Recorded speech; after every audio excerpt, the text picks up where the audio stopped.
மானம் குறையும் இன்னு மாசு படியும் இன்னு வீணா கதை முடிஞ்சு போச்சு.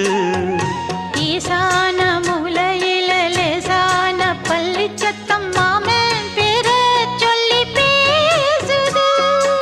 ஆறாத சோகந்தன்ன தீராம சேர்த்து வச்சு ஊரும் சேர்ந்து என்ன ஏசுது.